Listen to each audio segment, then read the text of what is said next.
નમસ્કાર વિદ્યાર્થી મિત્રો, આપણે પ્રકરણ 2 પૂરા કર્યા બાદ પ્રકરણ નંબર 3 ની વાત કરવાની છે. પ્રકરણ નંબર 3 નું નામ જે છે એનું નામ છે સરાસરી અથવા સરેરાશ.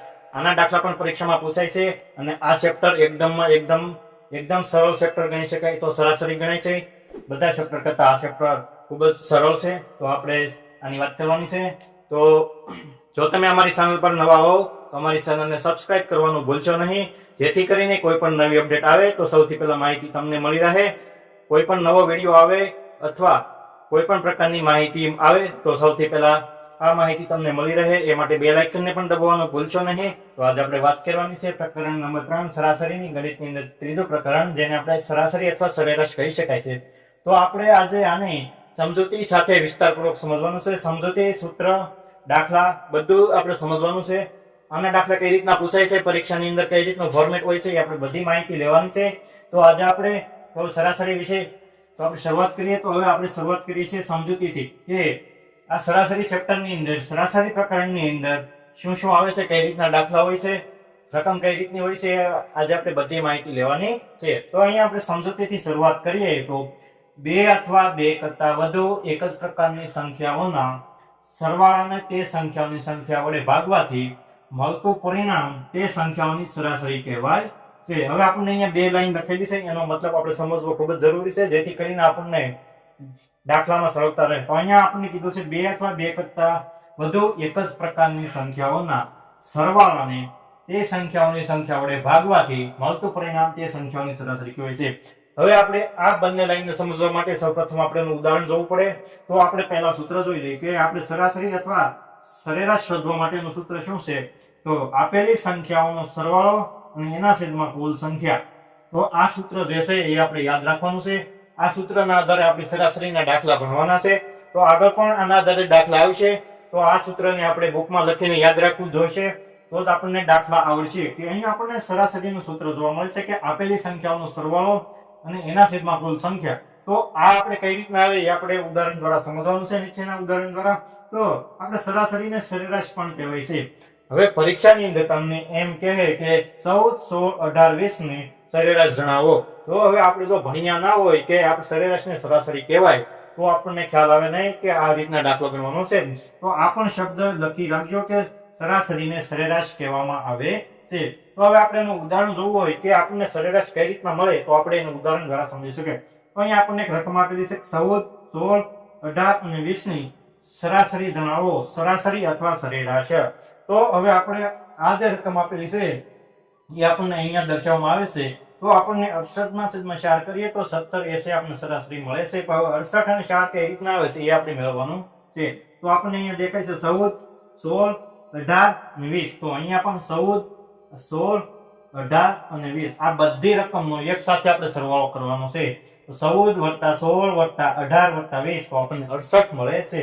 તો આપણને કુલ સરવાળો જે મળે છે આવડી રકમનો, તો એ આપણને 68 મળે છે. તો આપણે 68 ને આપેલી સંખ્યાઓનો સરવાળો એટલે કે આપેલી સંખ્યાઓનો સરવાળો જે છે આપણે ઉપર લખવાનો છે.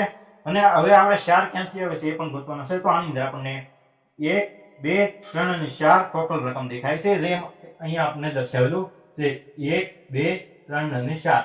તો આપણને અહીંયા 4 કુલ સંખ્યા મળે છે. તો એને આપણે કુલ સંખ્યા એટલે કે છેદમાં લખવાની છે. તો આપણને 68 ના છેદમાં 4 એટલે કે 68/4 મળે છે. હવે 68/4 કરીએ તો આપણને જવાબ મળે છે અહીંયા 17. 17 એ આપણી સરાસરી કહેવાય છે. તો આપણને સાચો જવાબ જે અહીંયા મળે છે એ 17 છે.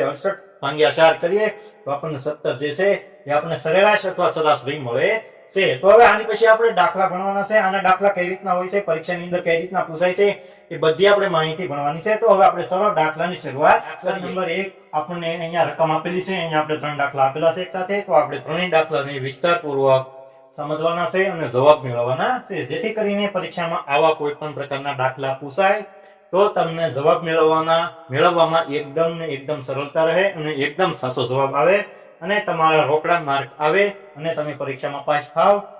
તો આપણે હવે દાખલાની શરૂઆત કરવાની છે. અહીંયા આપણને એક રકમ આપેલી છે કે 567, 434, 323, 290, 401 ની સરાસરી અથવા સરેરાશ જણાવો.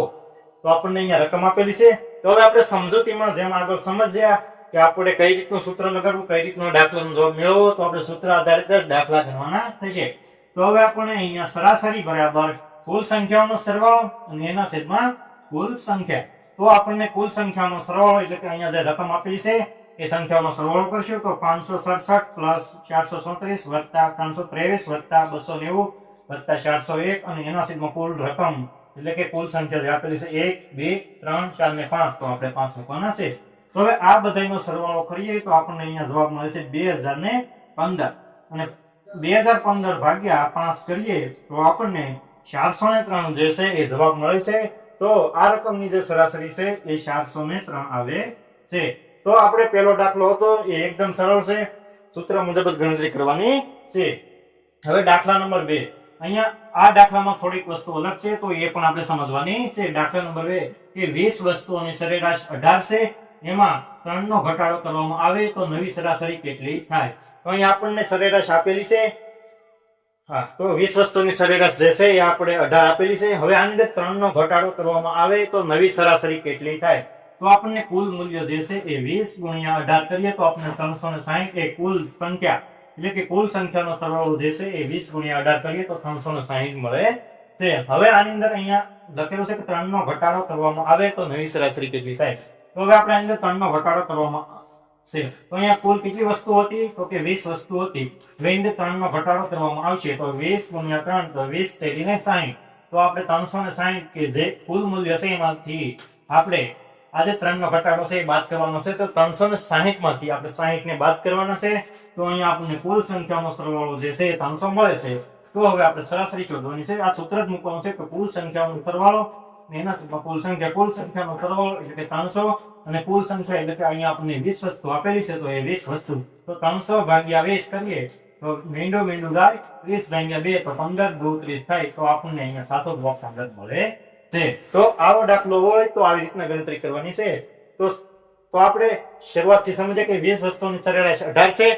હવે એની અંદર 3 નો ઘટાડો કરવામાં આવે તો આપણે નવી સરેરાશ કેટલી મળે તો એ અંગે આપણે દાખલો ગણવાનો છે. તો આપણે અહીંયા કુલ મૂલ્ય 20 ગુણ્યા 18 કરીએ તો 360 મળી જાય છે. હવે એની અંદર 3 નો ઘટાડો એટલે કે 20 ગુણ્યા 3 કરીએ તો 60 આવે છે. તો 360 માંથી આપણે 60 જે છે એ ઘટાડો કરવાનો છે, બાદ કરવાનો છે. તો 360 માંથી આપણે 60 બાદ કરી દીધા છે. હવે જે આપણને નવો સરવાળો જે છે એ આપણને 300 મળે છે. તો આપણે 300 ભાગ્યા કુલ વસ્તુ 20 તો 300 ભાગ્યા 20 કરીએ તો આપણને 15 એ નવી સરાસરી મળે છે. તો આવી રીતના દાખલો હતો. હવે દાખલા નંબર 3 કે પ્રથમ 4 એકી સંખ્યાની સરેરાશ કેટલી થાય? તો અહીંયા ખાસ શબ્દ પકડવાના છે કે પ્રથમ 4 એકી સંખ્યાની સરેરાશ કેટલી થાય? તો આપણે એકી સંખ્યાની જગ્યાએ બેકી ના લેવા જાય અને બેકીની જગ્યાએ એકી ના લેવા જાય તો એ આપણે ખાસ ધ્યાન રાખવાનું છે. તો અહીંયા એકી સંખ્યાની સરેરાશ જોવાની છે. તો હવે આપણે સૌપ્રથમ 4 એકી સંખ્યા જે છે એ 1 3 5 અને 7 આવે છે. આપણી પ્રથમ 4 એકી સંખ્યા છે. અહીંયા આપણને આડાવળી કોઈ પૂછી નથી, આપણને ક્રમમાં પૂછેલી છે તો આપણે આ રીતે ક્રમમાં લઈશું.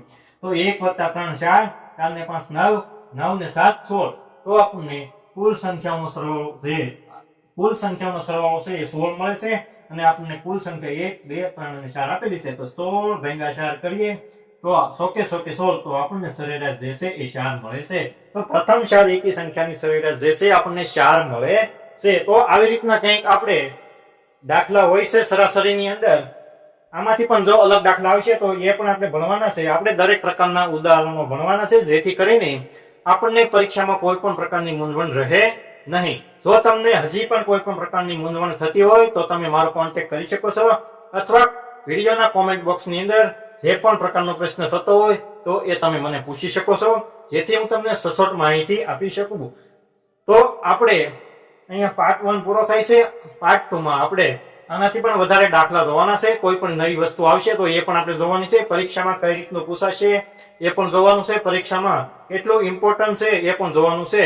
જો તમે આવા દાખલા ગણવામાં નાનકડી પણ ભૂલ કરશો તો તમારો જવાબ ગોટાળે પડી શકે છે અને તમને જવાબ સાચો મળશે નહીં. જેથી કરીને તમે એકદમ સરળ રીતે દાખલો ગણજો. સ્ટેપ વાઇઝ દાખલો ગણવાનો છે, સૂત્ર મૂકવાનું છે, આવી રીતના રકમનો સરવાળો કરવાનો છે, કુલ રકમ કેટલી આપેલી છે એ આપણે જોવાનું છે અને ઉપરનો સરવાળો ને ટોટલ કરી આપણે ભાગાકારમાં જેટલી પણ સંખ્યા હોય મૂકવાની છે અને સાચો જવાબ મેળવવાનો છે. જો આમાંથી એક પણ અક્ષરની ભૂલ થશે અથવા એક પણ રકમની કે ભૂલ થશે, ભાગાકારમાં ભૂલ થશે તો એ આપણે ખોટો જવાબ લાવી શકે છે. અને જો હજી તમને ઘડિયા ના આવડતા હોય તો તમે 1 થી 30 સુધીના ઘડિયા પાકા કરી લેજો. કારણ કે નવોદય પરીક્ષાની અંદર ગણિત અને રીઝનિંગ જે છે માનસિક ક્ષમતા અને આ ગણિત એ આપણે ઘડિયા આધારિત જ ભણવાનું છે. બધા ચેપ્ટરોમાં ઘડિયા ફરજિયાત જોશે તો 1 થી 30 સુધીના ઘડિયા એકદમ પરફેક્ટ રીતે પાકા કરી રાખજો,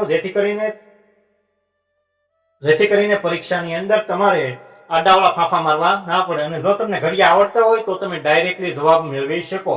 તો અહીંયા આપણે 2015 ભાગ્યા 5 કરીએ તો આપણને કેમ ખબર પડી કે અહીંયા 403 જવાબ આવે? જો એ ઘડિયા આવડતા હોય તો આપણને એકદમ સરળ રીતે જવાબ લાવી શકીએ છીએ. હવે આપણે આગળના વિડીયોમાં જે છે એ અહીંયા આપણે 3 દાખલા ભણ્યા, પણ આગળના વિડીયોમાં આપણે આનાથી પણ વધારે દાખલા ભણવાના થશે. તો બધા વિદ્યાર્થી મિત્રો વિડીયો જોવાનું ચાલુ રાખજો, અને જો તમે અત્યાધીની તૈયારી કરવાનું શરૂ કરશો તો તમને એકદમ સરળ રીતે કોઈ પણ મૂંઝવણ વગર તૈયારી કરી શકશો. અને આગળ એક સાથે બધું ભેગું ના થાય એનો પણ ખ્યાલ રાખજો.